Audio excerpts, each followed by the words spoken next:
I am Samuel Aaron McCartney, also known as Sam. I know she'll spell my name. I'm a tattoo artist here at Broken Arrow. I'm also a vocalist for a band called Killstreak. So how long have I been here at Broken Arrow? I have been here since July of last year, right? So it'll be almost a year. And this is definitely just the beginning of my journey. Still learning a lot about tattooing in the industry, and I'm always continuing to learn. Learning is the most important thing. So yeah, only up from here. Techniques that I've learned here from Broken Arrow, probably marketing, how to present yourself as an artist, different tattoo techniques. Like there's a really cool pendulum technique I learned that it results in like a smoother looking tattoo. I've learned not what color combinations work better than others, and I've learned a lot about composition, what things you want to be bigger, how it lays on the skin. I've learned so much. Different inks, different needles to use, etc. There's so much. First was impression of this place, being here, was holy professionalism, I guess. I don't know. Like I'm a very kind of OCD kind of person. I like things clean, cut, precise, clean, you know. That's one thing that stood out to me. And just like the artists here, they're phenomenal. So like I can just learn so much from them because they are all super talented. And I just want to give a shout out to Mitch Pavarsky. He's the one that was like, hey dude, come work for me. I was like, okay. So here we are. And yeah, it's been a great experience.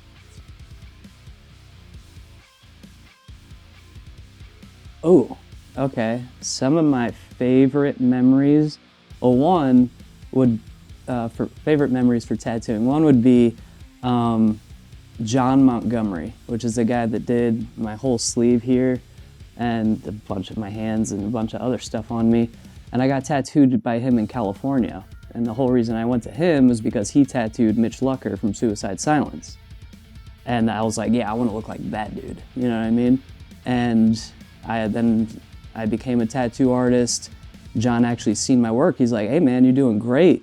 I was like, thanks dude, I need to get back to you to finish my sleeve. And he's like, hey, how about I come to you? And he did a guest spot for us at the old shop I came from. And he stayed with me at my house and told me stories, taught me techniques. He was my first collaboration piece that I got to do was with him. And it was just awesome. And as far as other fun tattoo stories, there's a lot of silly ones. There's a lot of good ones, creepy ones, but I don't know, there's too many to just say. That's awesome. Oh, and I will say, being able to help people that struggle with like self-confidence, help giving them a tattoo that makes them build their confidence, especially if it's covering up an old tattoo or fixing one. I really love doing that for people.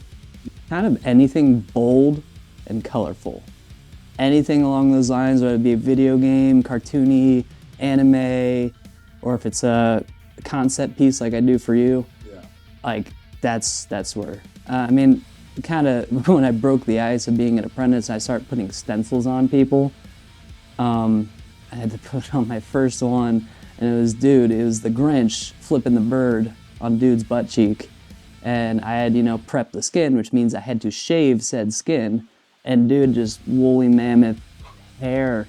And I'm just shaving this dude's cheeks, that I slapped the Grinch on there, and that was, yeah. But as far as actual tattooing, anything like fine line stuff, that's always a nightmare because people see stuff on the internet and they're like, I see it on the internet. This is how it will work. And it's like, no, dude, that's not how it works because you never see it healed.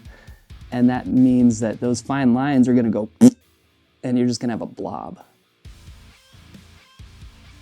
How long have I been tattooing? I've been tattooing for 5 years now, actually. Last month was my 5-year mark.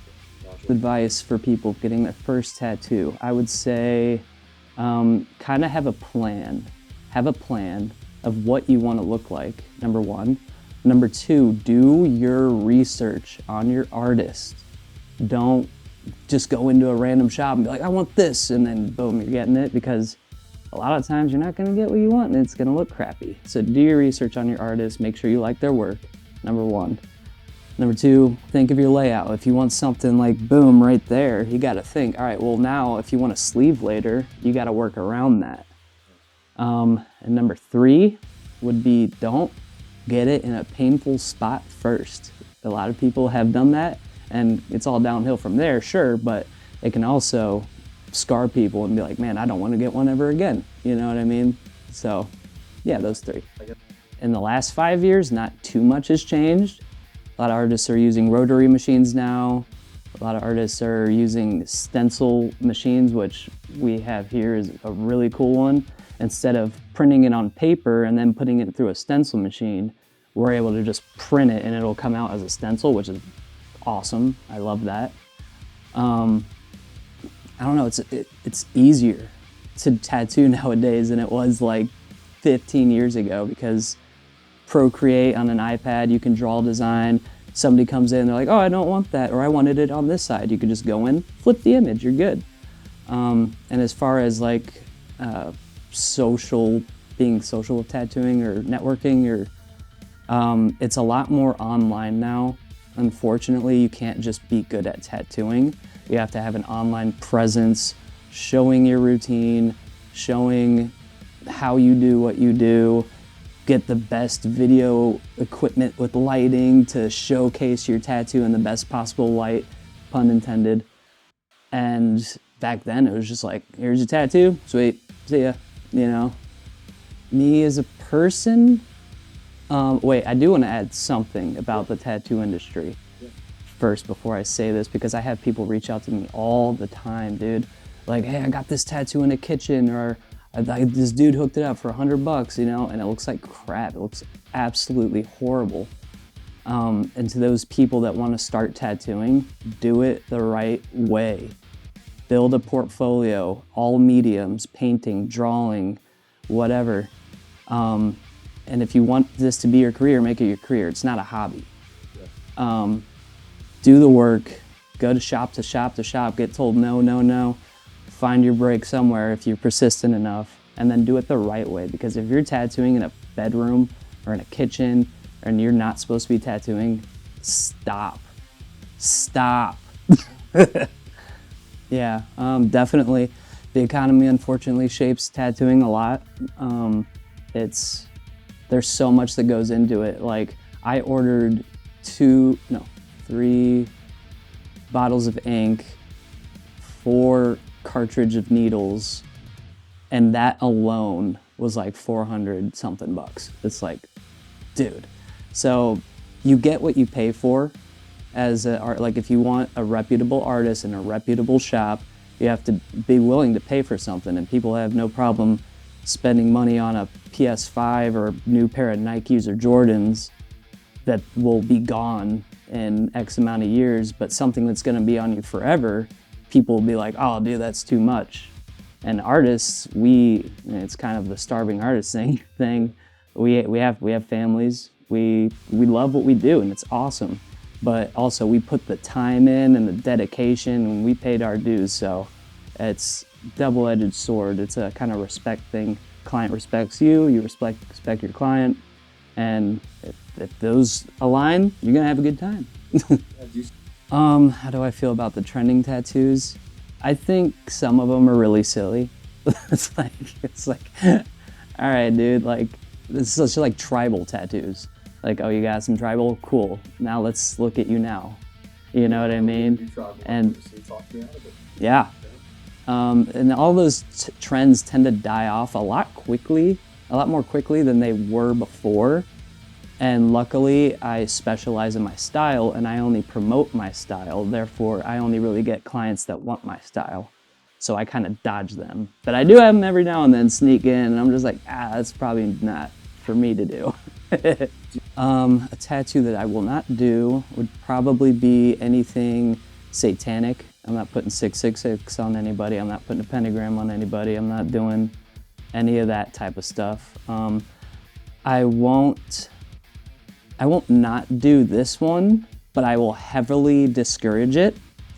And that's getting their significant other's names on them. Because I'll give you a point blank example. My buddy is like, hey dude, I met this girl, she's really awesome, man. I want her name right here, dude. I'm like, all right, I mean, you know I specialize in cover-ups, so that's fine.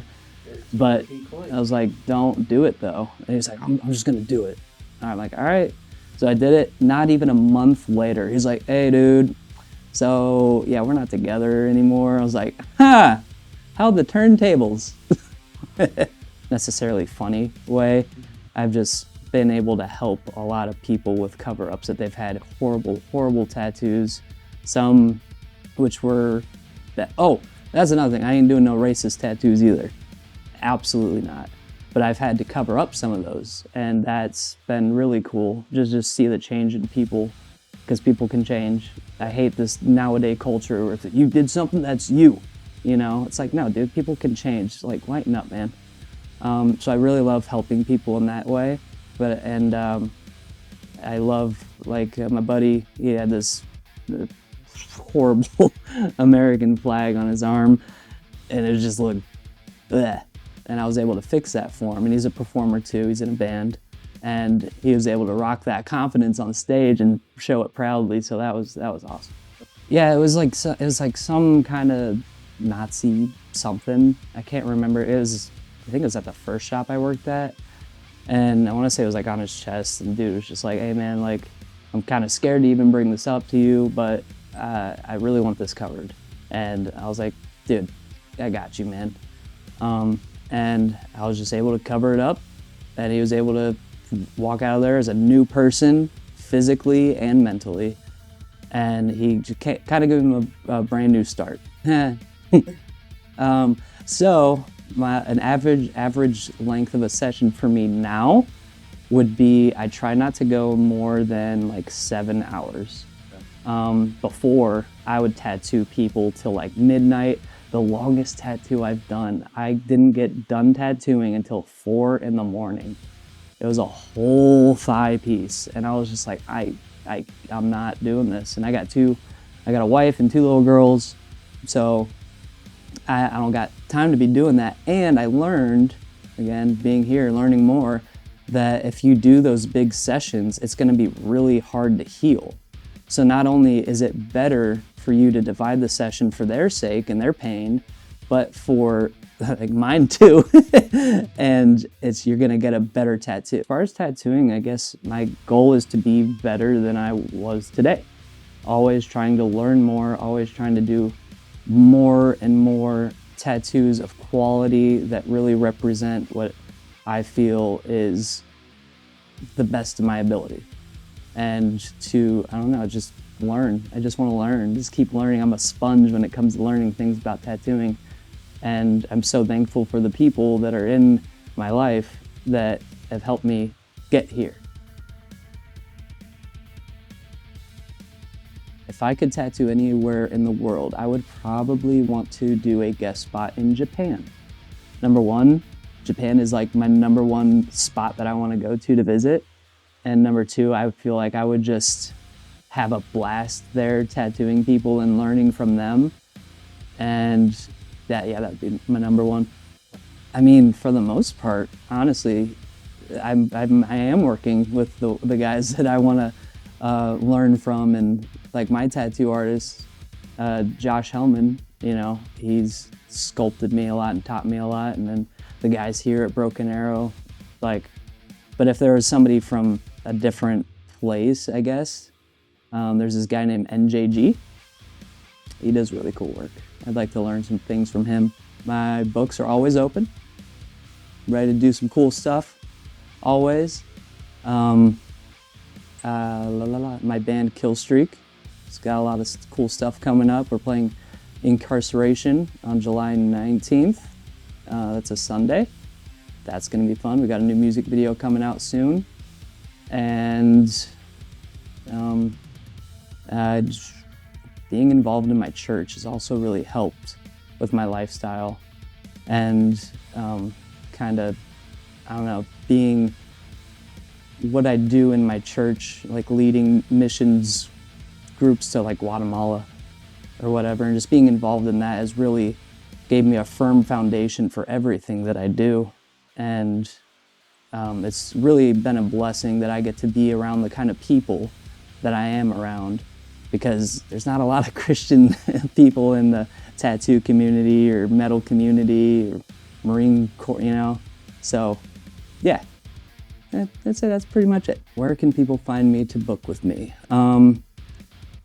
Probably Instagram. My personal account's The Slam I Am, The Slam _I _am. My tattoo page, if you want to look at my tattoos, is Sam Tattoos 93, and it looks like a little N64 logo, but I made it my name. And yeah, I'd say probably those two spots are the best to hit me up, or on Facebook if you're friends.